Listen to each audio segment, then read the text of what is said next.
and welcome to this edition of English News. I'm Kate Mary. First, the top headlines. Abductors released 2 persons among the 7 kidnapped on the 1st of August.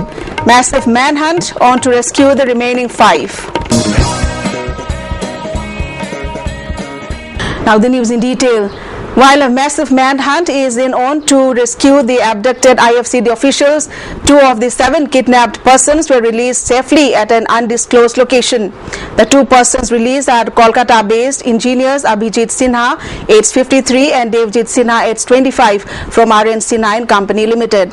On 1st August, 7 persons were abducted near Pukhao Bridge who were returning from Dolai Thabi after inspecting the construction of a gate of Dolai Thabi project.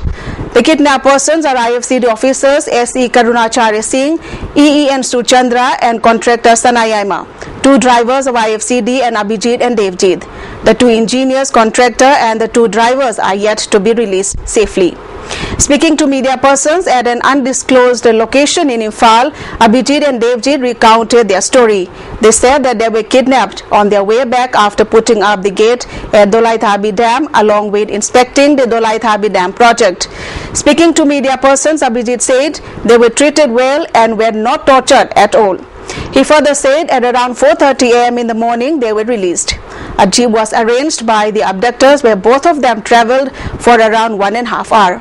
They resumed their journey in an auto and reached Imphal at around 7:40 a.m. After being in the captivity of the kidnappers for 3 nights, Abhijit and Devjit appealed to the kidnappers to release the remaining 5 persons on humanitarian ground. They remove us to other places, and in this way they are moving. Actually, they are not keeping us in particular one place. They are moving, and mostly we are walking, going through walk. Mostly it is hilly area, but one thing I can say that they are very friendly and they behave very gentle, and not only that, they have their thinking was not to create any problem with us, no physical or mental torture. Everyone was friendly, and they gave us sufficient things, right from food. Even they gave us the banyan and towels, new blanket for sleeping, and they have arranged everything is very good. Yes, we happen to be with the departmental officials. That's why they have taken, but it is very unfortunate for them also. So they released. 16th Integrity Day was observed at MDU Hall organized by AMUCO. Attending the function were AMUCO President Dr. Y. Mani Kuman, President of Irabot Foundation Manipur T.H. Iboyaima, President of Kuki Mothers Association Professor Rose Mangsi Haukip, All Manipur Muslim United Coordinating Committee Khairuddin, Poire Laimarol Maira Paibi President M. Memchobi, and other dignitaries. UCM President Y. Nabachandra said the Indian government is still continuing with the divide and rule policy. While the state is embroiled in crisis over the state boundary, the central government has added new crises involving international boundary with Myanmar. He said the central government decision to gift away some portion of land belonging to Manipur is unfortunate. He said what's more troubling is the silence maintained by the state over the issue, and that the public of Manipur should teach a lesson to the state government.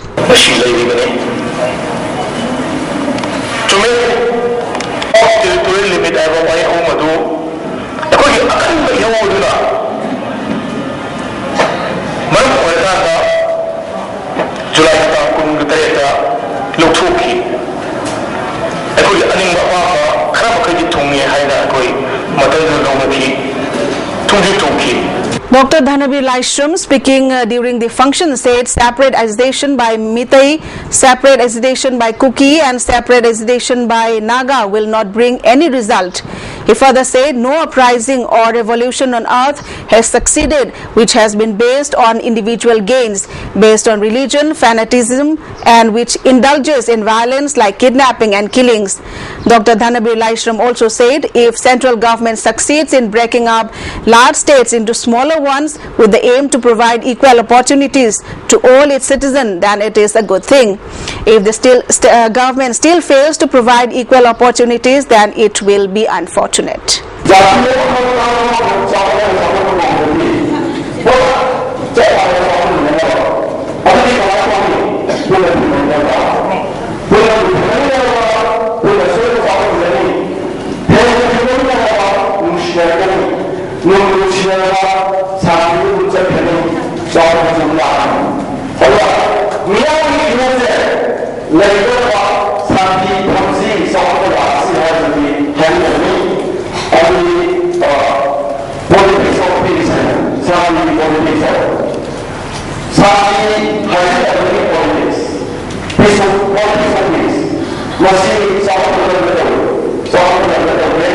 Janata Dal United President N. Tombi said food security bill will not be a success in Manipur.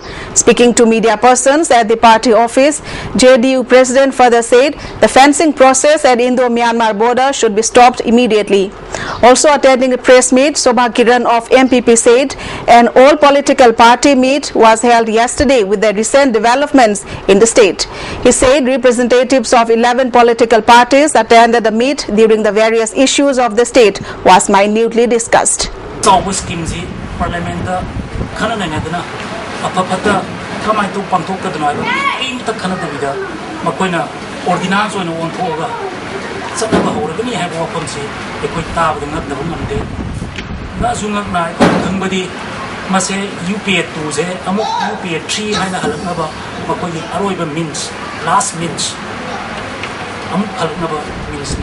Janata Dal United President N. Tombi, also the convener of the all political party conference, said based on failure to successfully execute the PDS system, it is doubtful whether the food security bill can be successfully implemented in the state. He said the people of a state are facing problems due to blockade of the two national highways. The state government should try and bring the essential items from Myanmar to ease the problems. He further stated a delegate of all political parties will go to Delhi and meet the national leaders to apprise them of the problems facing by the common man of people, Manipur. National Security Food Bill Putoktana Manipur the Sanangani Haibaje Putong Ho the Sing Haiba Sambanagani, Masi Sendalamima, Sakar, Tiba Mali, Kariguma Bill Si Parlamenta, Mission Mikai Naidana, Sandok Samjin Totana, Yano Purtana Sanan Matargasu, Manipur Congress, Sarkar, Tampaki, District Home Katan Naba, Lodi, whatever say, Masi. To wrap up the headlines once again, abductors released 2 persons among the 7 kidnapped on the 1st of August. Massive manhunt to rescue the remaining 5. Well, that's it in this edition. Stay tuned and keep watching.